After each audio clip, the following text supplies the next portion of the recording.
Kuo transo būsena skiriasi nuo įprastos, žmogus darosi nekritiškas. Jis viską priima be pasipriešinimo. Vat.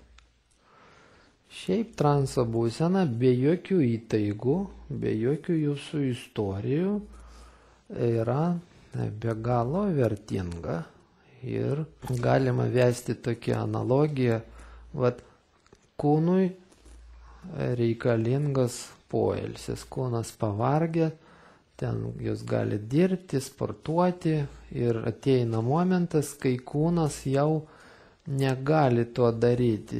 Jūs bandot pakelti kažkokį maišą arba štangą, o raumenis jau jūsų neklauso ir kūnui reikia pailsėti. Tada jūs galite atsisėsti arba atsigulti ir pailsėti. Pailsėjęs kažkiek laiko jūs vėl galite dirbti. Taip? Lygiai taip pat protas, net kada ir kūnas nedirba, ar kūnas pailsėjęs, jūs galite pagulėti, ar jums gali padaryti masažą, bet ateina toks laikas, kada jūsų protas jau neišlaiko, jis persikrausta ir jam irgi reikia pailsėti.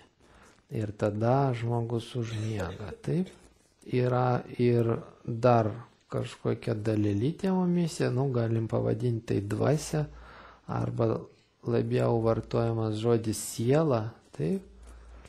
Siela gali dirbti dar ilgiau negu kūnas, dar ilgiau negu protas, bet irgi ateina momentas, kai siela pavargsta. Jinai tiesiog pavargsta. Galima ją priversti dar dirbti, kai kūną ten valia savo įtempti ir dar vieną maišą nunešti. Arba protą dar priversti, dar neužmygti, dar man reikia kažkokius namų darbus mokyklai parašyti ir galima priversti tą protą dar kažkiek padirbėti.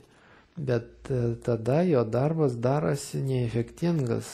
Jis blogai dirba ir blogai jaučiasi. Tai vat lygiai taip pat siela irgi turi laiks nuo laiko pailsėti. Ir tada jinai darosi vėl tokia darbinga, efektinga, žvali. Tai vat kūnas ilsisi tiesiog atsipalaidavęs. Protas ilsisi, kada mes miegam. O siela ilsisi, kada mes esam transo būsenai. Būna, kad žmogus daug laiko praleidžia transo būsenai. Tarkim, jis laiks nuo laiko išgėrė 3 butelius degtinės ir transe 3 paras prabūna. Taip. Būna, kad žmogus medituoja arba eina į bažnyčią, ten ritualuose dalyvauja, arba į diskoteką eina ir ten tokią transą patiria judant. Kiekvienas žmogus randa savo kažkokius būdus įeiti į transą ir jis gerai jaučiasi. Bet mūsų laikais žmonės vis rečiau įeina į transą. Nes nėra tokių nei monotoniškų darbų, ten kai žmogus paima tą ten... Kaip čia vadina? Šienauja. O kaip tas dalgį paima ir jis nuo ryto iki vakaro vzk, vzk. Ten paukščiukai čiulbia, saulė šviečia, kvepia ta nupjauta žolė. Jis, jam tas darbas įprastas, jis neįsitempia. Ir jis daro tai savaitę, 2, 3, daro, jis įeina į transą po 5 minučių ir tam transe visą dieną prabūna, pasibaigė vasarą, tai jis visą žiemą guli savo ir nėra ką veikti. Bet transe ilsisi tik siela? Transe ilsisi tik siela, dvasia, kai mes vadinam. Kas yra tuo nuovargio ir poilsių metu? Raumuo dirbant išnaudoja atsargus maistinių medžiagų, ten glikogeną, deguonies, gliukozės. Ir pati ląstelė raumens neturi tų atsargų, dėl to jūs norit, kad jinai vėl įsitemptų, o jinai negali įsitempti, nėra iš ko, nėra medžiagų.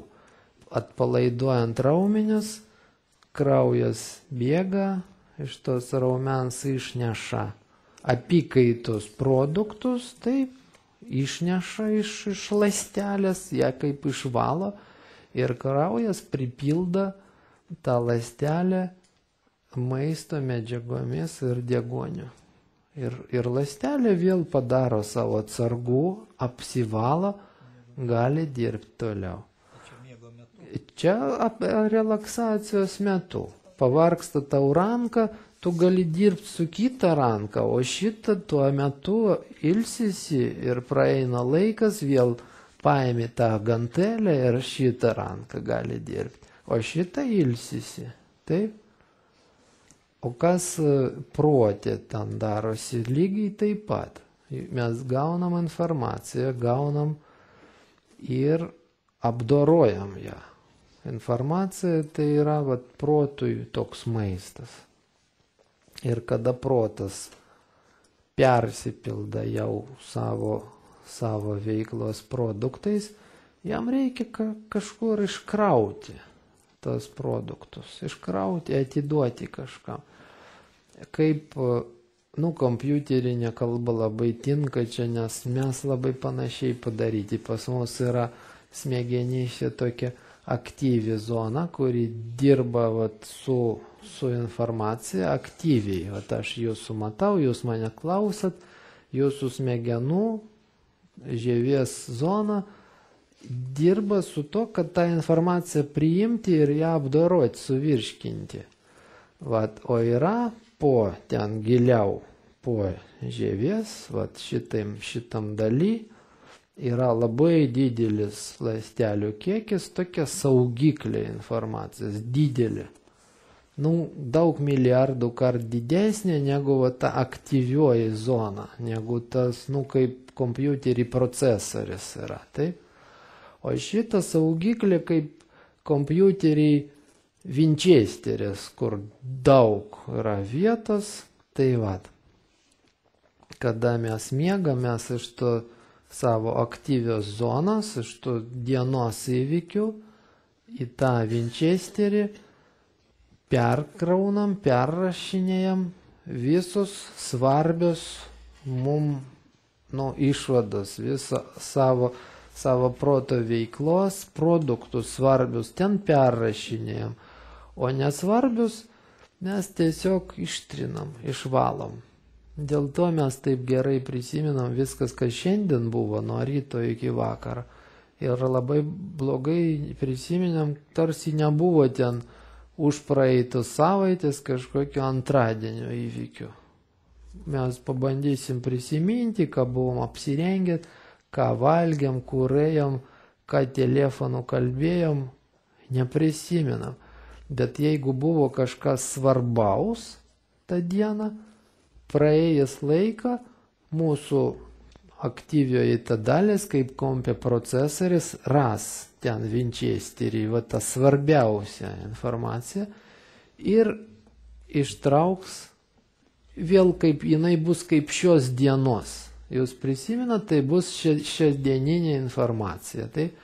Bet tai bus ne visą tą dieną, tas užpraeitas antradienis, o tik tai vertingiausia kažkokia, maža dalelytė iš tų 16 valandų, gal keliasdešimt sekundžių ar kelias sekundžių lieka ten Winchesterį. O yra tokių dienų, kada visiškai nieko nebelieka. Taip? Tai Ir kada proto ta aktyvioji dalis perkrauta, žmogus visiškai negali priimti informacijos, duoti jam didesnį informacinės rautą, jis tiesiog atsijungs. Vairuotojas už vairo sėdi ir vizualinės informacijos faras naktį jam šviečia ir jis mato tą sunkvežimą, girdi tam ir važiuoja ir jis atsimerkęs miega. Važiuoja po tą sunkvežimą, nes jis niekaip negali, jis perkrautas viskas, kaip pilnas butelis. Tu gali jam rėkti, pypinti, nesvarbu, netelpa nei lašo informacijos, daugiau protas negali. Reikia bent kažkiek laiko, va, 2 sekundės protas jau spėjo dalis išmesti nereikalingas informacijas. Ir va tada tiek atsilaisvina, jis sekundę pramiegoja, po to taip ir gali ten jau išvairuoti, kažką padaryti, praeina dar 3-5 minutės, vėl jis taip, ir užmiega, vėl vairuoja toliau. Taip, vairuotojai supranta, apie ką eina kalba. Arba tai gali būti ne tik už vairo, tarkim, universitete dėstytojas ten, kokia, nežinau, jūros periodo paleontologiją dėsta. Ir tu klausai. Ir tau gali būti ir įdomu, bet ašaras net pradeda bėgti ir vis tas profesorius, jų jau 2 profesorių ir išsijungi ir perkrauni greitai, va, ten. Tu gali tikrai sekundę kartais, 10 sekundžių ir atsibundi, tu jau visas toks žvalus, taip, protas kažkiek atlaisvino erdvės, prašom, gyvenkit toliau. Tai va, ir tai, kad mes vadinam sielą, dvasia, jinai lygiai taip, tokiu pat principu padaryta. Jinai turi savo darbinę erdvę ir krauna į save tik tai protas informaciją, o siela įvykius, veiksmus. Ir kai jau jinai persikrauna, jinai negali žmogus tada jokių veiksmų atlikinėti. Jis tiesiog darosi neaktyvus, jis puola į tokia neviltį, depresiją, tokia nuovargį, neturi idėjų, neturi niekam norų, neturi, jeigu bando kažką daryti, nesiseka. Ir karts nuo karto į transą tą sielą jį išmeta. Bet gali būti taip, kaip vairuotojo tas protas išmeta į sapną. Išmetė, tai buvo tuo metu, kada reikia būtent kažką daryti, svarbus kažkoks momentas, ten svarbus pasimatymas, egzaminas, darbe kažkokia situacija svarbi, o žmogus tokiam stupore ir nieko nepadarė. Ir situacija praėjo, o jis per tą laiką tam transe kažkiek iškrovė iš sielas ir vėl gali, kažkiek laiko ten, pusę dienos, dieną, savaitę. Atrodo, kažkas pradeda vykti, o po to vėl sustoja. Va. Kaip tam vairuotojui reikia padaryti? Sustoti ir išsimiegoti. Taip, surinkti pakankamai miego, kad visas protas, kaip tas raumuo, galėtų išsivalyti ir užsipildyti naujos maisto atsargomis savo. Taip ir dvasia mūsų. Jai būtinai reikalingi tie pasinėrimai į transą. Dėl to visais laikais mokytojai stengiasi, darė tai, sukurdavo sąlygas, kad visi žmonės galėtų atsidurti transo būsenoj. Taip, visokie ten ir pagoniški ritualai, ir po to jau atsiradęs krikščionybei, religiniai ritualai, visokie meditatyvinės, visokiausios rūšies praktikos. Visą tai galimybė žmonėm masiškai transo būseną patirti. Tai transo būsena yra labai svarbi, kaip maistas, kaip miegas. Labai svarbi. Mūsų laikais žmonės gaili laiko tam, tiesiog gaili laiko. Nėra laiko. Gyvenimo tempas labai greitas. Ir kaip taip prasėdėti 40 minučių tiesiog prasėdėti žiūrint į sieną, pavyzdžiui. Taip kaip prieš ten keliasdešimt metų paleidžia šeimininkė kokią skalbimo mašiną maliutką. Taip, ir jinai sėdi ir žiūri, kaip jinai ten dreba. O kodėl? Todėl, kad nėra ką veikti daugiau. Nu, nėra ką veikti. Televizorius ten 2 kanalai, 1 ir 2. Ir ne vienam, ne kitam nieko nerodo, tik tai rodo lentelę su... Taip, nes nuo 7 tik prasidės laida ten kažkokia. Po to programą Vremia ir filmas. Tai viskas. Vat. Mobiliakas tyli, nes jo nėra. Vat. Suprantat? Internetas nepajungtas, nes jo irgi nėra. O ten aš jau nekalbu prieš 100, prieš 2, prieš 300 metų. Žymiai mažiau įvykių buvo. Suprantat, tai jungti muzikytę, tai reikia surinkti 70 muzikantų, kad pagruotų, suprantat. Vat.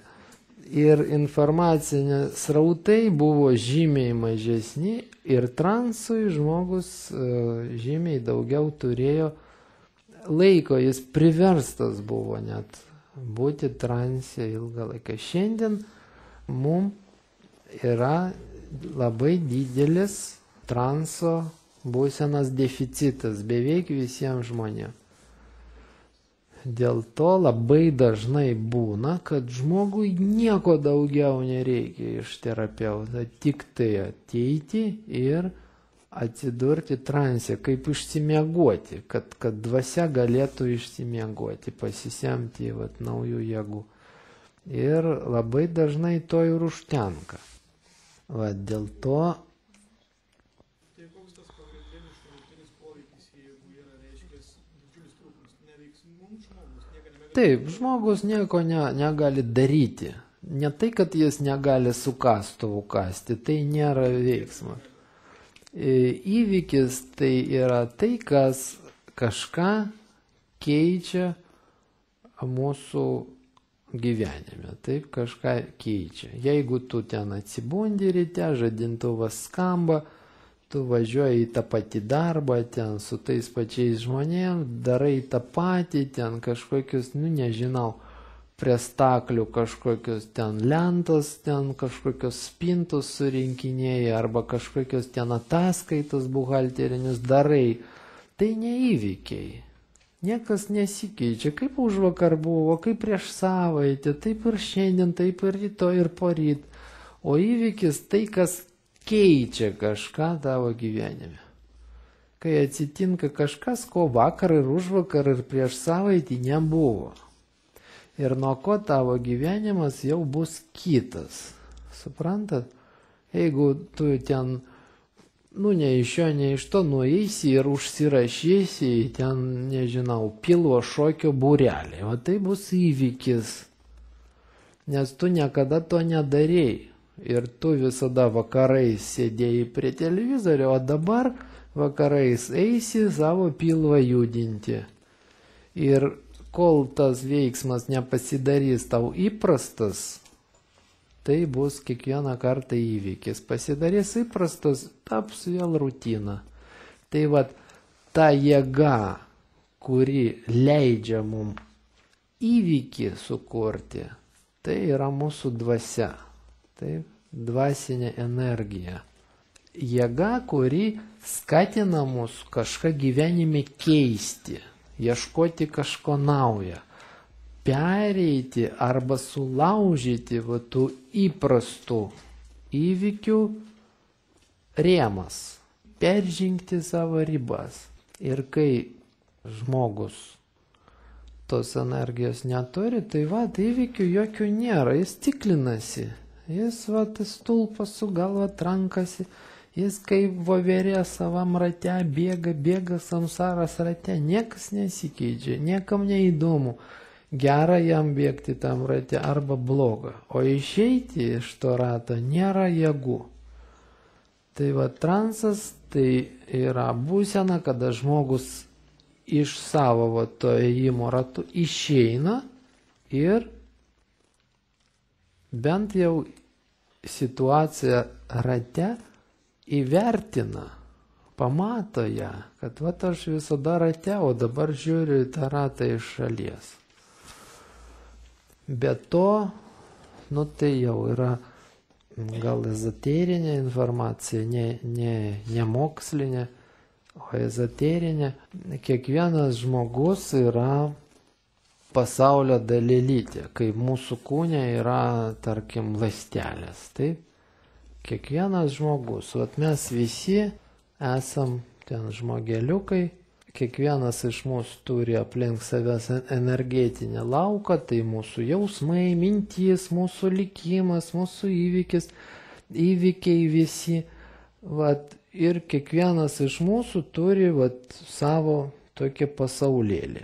Kai kurie pasaulėliai jie tarpusavį ten persikryžiuoja ir tada žmonės turi kažkokį bendrus jausmus, myli viens kitą arba ten nekenčia viens kitą, bendrus kažkokius įvykius, ten kartu važiuoja žvejoti arba kartu ten vaiką auklėja, taip, ir jie sudaro tokius jau bendrus laukus.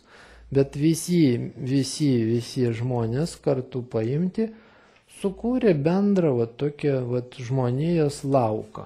Taip?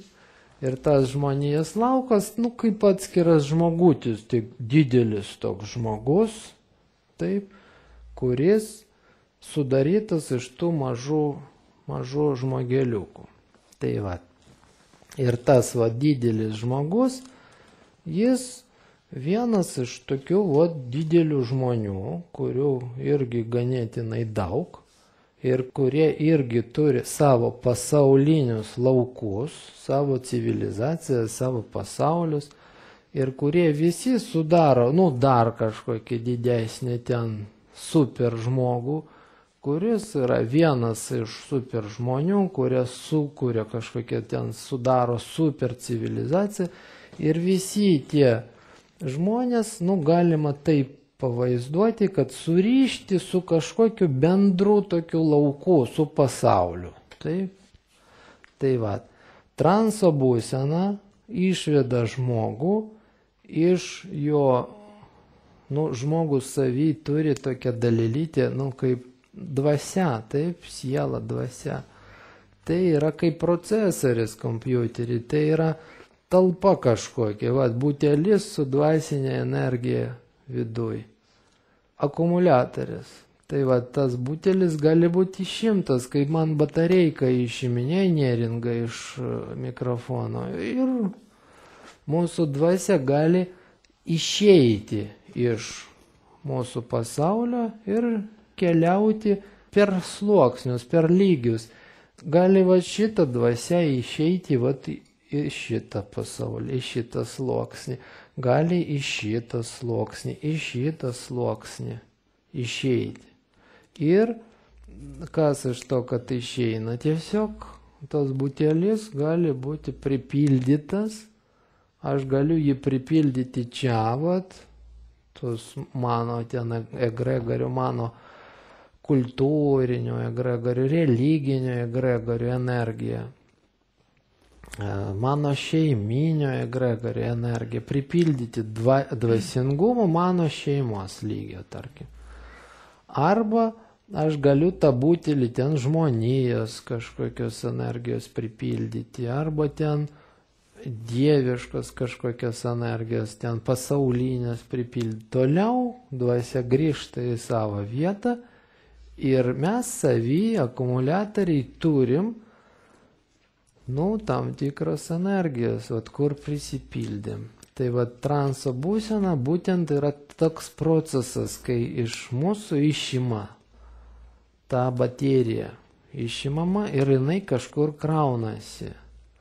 Kol mes esam transe, kraunasi mūsų dvasios akumuliatorius, dvasios batareika mūsų. Suprantat?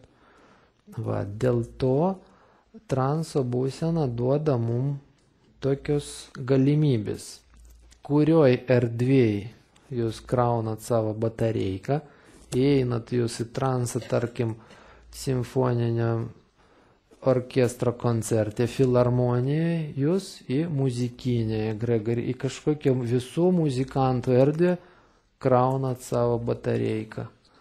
Išeinat į transą kažkur ten bažnyčiai, jūs į ten katalikiškoje egregorį, visų ten tų katalikų didelė batarėja pasijungiat ir kraunat ten. O ten tai jau energijai viskas yra. Tai yra jų, kas viskas? Tai yra dvasinė energija, jėga leidžianti įvykius, pokyčių ieškoti. Tai katalikiškas egregoris skatina jūsų ieškoti vienų kažkokių įvykių, veiksmų, pokyčių. Muzikinis egregoris kitų, domėtis muziką, eiti užsirašyti ten į ten kokios fleitos grojimą būrelį. Taip, ten kažkoks mokslinis egregoris pakrauna jūs ten norų nagrinėti pasaulį, jūs užsirašote astronomijos būrelį, tarkim. Ir kokia energija pasikrauna jūsų tą saugiklį, tokia jūs įgaunat karmą, tokia įgaunat polinkį kažką veikti, kurti įvykius atitinkamus. Tai dėl to transo būsena, jinai visada, bet kuriuo atveju, pakrauna jūsų akumuliatorių, jūsų dvasinį akumuliatorių, dvasinę energiją. Kokioj erdvėj jūs transą įeinat? Lems būtent, kuo jūsų butelis bus pripiltas, Coca-Colas, vandens arba ten morkų sulčių. Arba, jeigu jūs į transą įeinat ten degtinės išgeręs, tai degtinės bus pripilta. Taip, prisijungit prie kažkokio egregorio, prie kažkokio ten visų degtinį gerinčių žmonių, tarkim, ketinimus, svajonės, emocijos, mintis, patirtį. Išgeręs degtinės prisijungit prie visų gerinčių žmonių, egregorio. O ten jie daug ką padarė per 7-8 tūkstančių metų. Tas egregoris egzistuoja ten nuo pirmų misterijų tam Bachusui, kiek žmonių pasijungdavo prie to egregorio, išgerdavo, kuri ten dainavo dainas, šoka, žudė žmonės, įsimylėdavo. Ir visą tai kaip į vieną ten ežerą, į vieną tokią jūrą, į vieną talpą kaupėsi. Visi tie žmonės nori to. Sukūrė egregorinę tokią dvasę, savo egregorio bateriją. Tos bendrijos tokia baterija, suprantat, ta cisterna, iš kurios galima pildyti buteliukus. Ką toj cisternai įpilta? Vanduo, Coca-Cola, muzika, mokslai, Ir ta cisterna turi savo karmą, bendrą karmą visų žmonių įeinantis, naudojantis ją. Ir kada pats egregoris toks didelis tas žmogus, didelis muzikantas, tarkim, įeina į transą, jis pereina į kažkokį ten dar didesnį erdvę, į dievišką erdvę kažkokią, ar į didesnę egregorio erdvę, ir ten pasisėmė to, ko reikia visiems tiem žmonėm. Pildasi didelė cisterna, kad padalinti visiems gerinti morkų sulčių, užsipila morkų sulčių, gerinti vyną, užsipila čia vyno. Suprantat? Grįžta ir visi tie žmonės medituojant ten gauna tai, ką duoda egregoris jam. Tai ir žmogus pats mažas, jis gali transo būseną įeiti įvairiuose erdvėse. Ten jis pasisėmė muzikos, ten mokslų, ten pasisėmė kažkokiu, nežinau, ten religinių kažkokių energijų, ten kažkokių kitų, ten jogos energijų, ten kažkokių alkoholikų ten energija. Ir jis, pildant tą savo vidinį butelį, lemia savo likimą. Va, nuo ko aš čia viską pradėjau? Čia blogo nepasisėmėme šiuo atveju, jeigu įeini į transą, vis tiek viskas yra naudinga, ką pasisėmėme. Jo, transas tai yra visada dvasinė būsena, dvasinė. Tai visada energija aukštesnė už mūsų materialinę, mechaninį buvimą, kada mes tiesiog kaip gyvūnai, kaip robotai, kaip ten dulkių siurblis su kompiuteriuku, su davikliais, mes gyvenam, egzistuojam. Jau mūsų siela arba dvasia duoda mums galimybę tobulėti. Taip, negali dulkių siurblis tobulėti. Koks jis bebūtų ten kompiuterizuotas, jis netobulėja, jis tik tai sensta. O žmogus net ir senstant gali tobulėti, nes turi dvasią, suprantat? Tai yra išėjimas į kažkokias aukštesnius pasaulinius sluoksnius, sujungimas su tobulesniais negu jisai pats, su tobulesnėmis būtybėmis. Taip. Ir tos būtybės, jie įvairaus lygio yra, suprantat? Ir žmogus, kokio lygio jis yra, būtybė tokio lygio, ten tobulesnė, yra būtybė tokio lygio, ne tokia tobula kaip šitas, tobula gal ne tas žodis, netikslas, bet čia viskas klausimas yra vibracinių dažnių. Šita greitesnė negu šita. Taip. Vibruoja greičiau tiesiog. Yra grubi vibracija, ten grubus jausmas, baimė, tarkim. Yra subtilesnė džiaugsmas. Tai šitas moka džiaugtis, o šitas tik bijoti. O šitas visiškai jausmų neturi, tik pojūčius. Jis šaltą šiltą atpažina, o gerai blogai ne. O šitas jau atpažina blogai arba neblogai. O šitas jau atpažina blogai arba gerai. O šitas jau atpažina, kad arba gerai, arba super labai ten turba gerai. Suprantat? O tas jis jau visus gerumus, nėra nieko geresnio, negu jis savy turi, tarkim. Taip. Ir žmogus, jis iš šito pasisėmė, iš šito pasisėmė, čia bijoti išmoksta, čia džiaugtis, eina dar kažkur aukščiau kurti, ten paėmė kūrybinę energiją, eina dar aukščiau sąmoningumą pasisėmė. Ir taip žmogus, auga.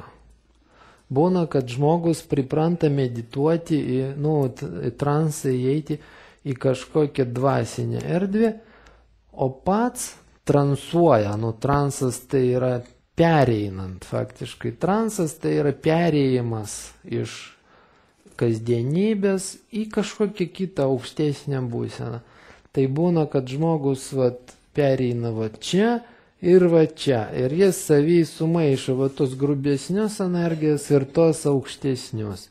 Ir jis kaip suma tų energijų darosi truputį subtilesnis negu šitas pats žmogus. Ir truputį grubesnis negu šitas. Jis tada tarp dviejų tokių egregorių gali atsidurti. Vienas jam yra grubus, o kitas yra subtilus. Vienas jam darosi dievas, o kitas darosi jam velnias. Taip. Bet taip protis eiti ten ir apsikeisti yra. Dabar tam velniui labai svarbu su tuo žmogum kontaktuoti, nes tas žmogus velniui darosi dievas. Suprantat? Žmogus savy vibracijos turi aukštesnės negu tas egregoris, kuriam jis kažkada tai priklausydavo. Kažkada tai žmogus auga ten išgerinėjęs, tarkim, taip, nes jis tik išgerdamas galėjo pajausti drąsą, galėjo nugalėti baimę, galėjo švelnumą pajausti, ten meilė moteriai, tarkim, patriotizmą tėviniai. Blaivas ne, išgeręs taip. Tapdavo didvyriu, jis ten galėjo kažką pasiekti.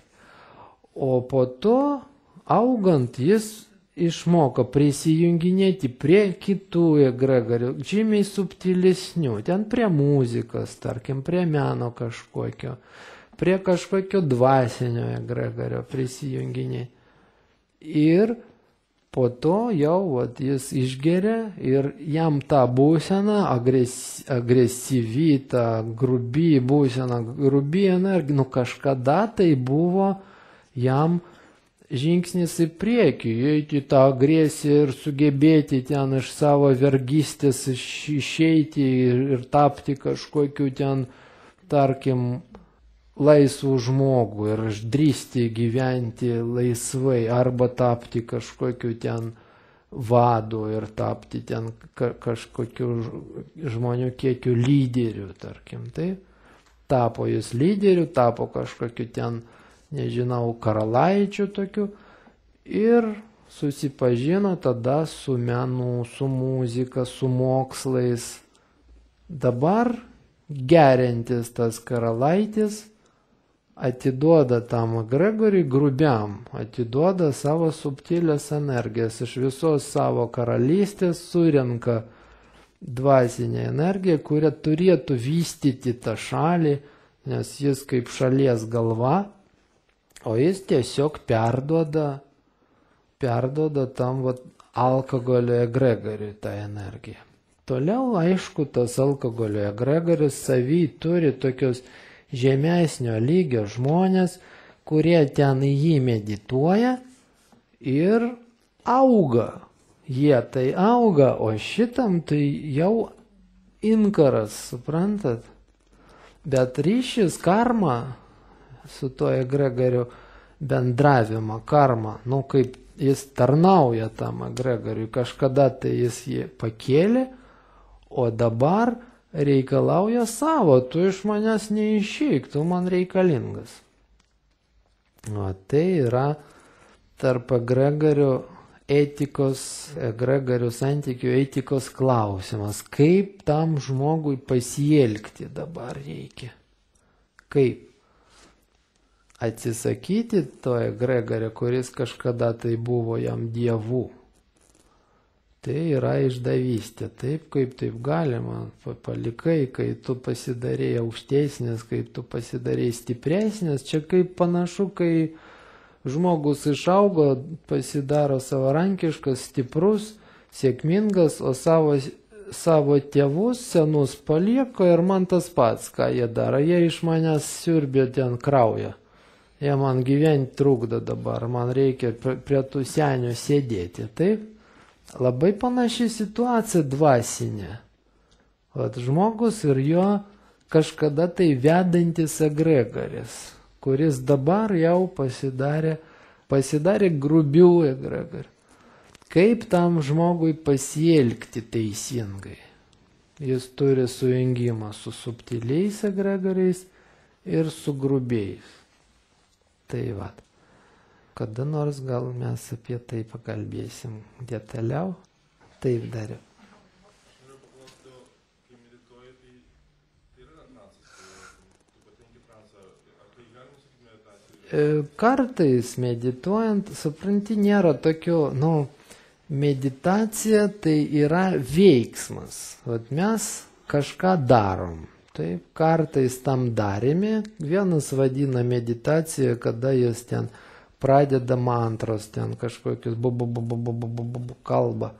Kitas, kad jis šavasaną atsigulė ir relaksuoja raumenis, vadina meditacija. Trečias, kad jis ten mokyklos jantrą pastato savo prieš nosį ir ją žiūri. Tai yra veiksmas, mes kažką darom. Va tas veiksmas gali mus išvesti į transą karts nuo karto, o gali neišvesti, tada reikia pakeisti veiksmą.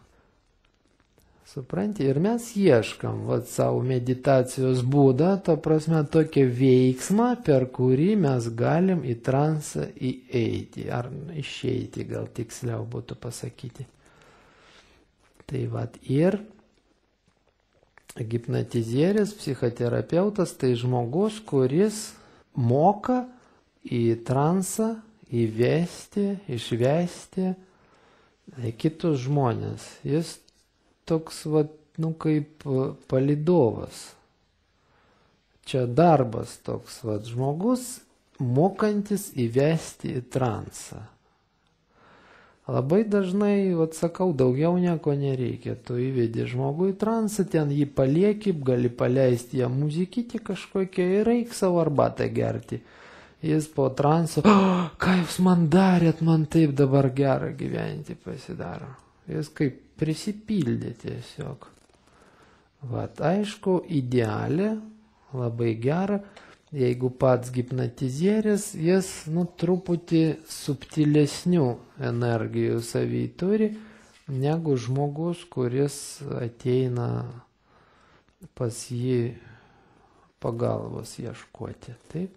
Ir yra psichoterapeutų labai įvairių lygių, yra kažkokios babulkos, kurios ten koduoja nuo отсупружеских измен, заговаривают, kaip čia. Ten ateina tokia moteriškė nelabai ten, kaip sakant, aukšto lygio ten mąstymo, visa bijanti visko ten, visa tokia vyras ten kitą žiūri, jinai veda į transą, kad padėti į savo egregorį išeiti, tos moteriškės, į religinę, į šeiminę, rasti resursus naujus. Transas visada duoda mums naujus resursus, kaip pildą. Rasti naujus resursus, kažkokiu veiksmu imtis. Tas vyras išėjo, kažkągi reikia gyventi, reikia ne prie to stulpo, bum su kakta, o reikia kažką padaryti, kad gyvenimas imtų tęstis, suprantat?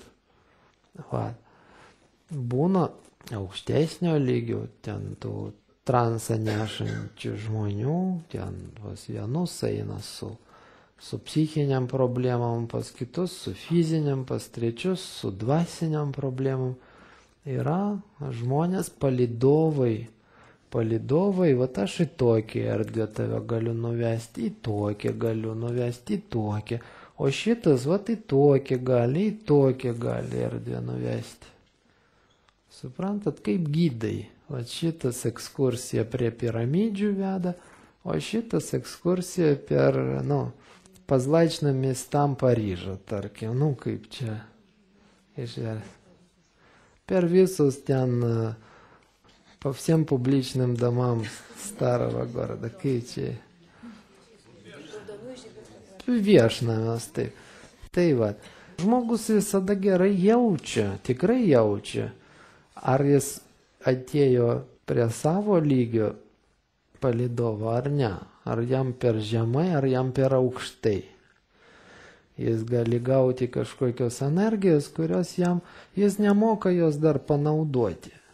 Kaip dulkių siurbliui 220 duodė, jam faina, jis burba, jis patenkintas. Duok jam internetą pajung, jis... Kokas čia, man tai siurbt nepadeda visiškai, man čia tas pats. Atrodo, ten kažkas stengiasi, nuimk, prašau, tau perpumpavau tau 6 gigabaitus visokios informacijos geros. Kitiem būtų super, o dulkių siurbliui sako, mane apgavo. Nieko man nedavė jisai. 100 litų paėmė, o nieko nedavė, suprantat? Tai būna irgi savo lygio. Ne per žemo ir ne per aukšto. Ir žmogus tai jaučia. Jaučia, kaip jaučia maistas, ar tinka man ar ne, ar man skanu ar ne. Paimti tas juodos duonos gabalas su šiaudais, ten su akmenukais miltuose, paimti ir valgyti, ar man tai tinka. Nesvarbu, kad ta silkė jau surūdyjas, kažkam manai labai skani ir ta juoda duona Dievo dovana.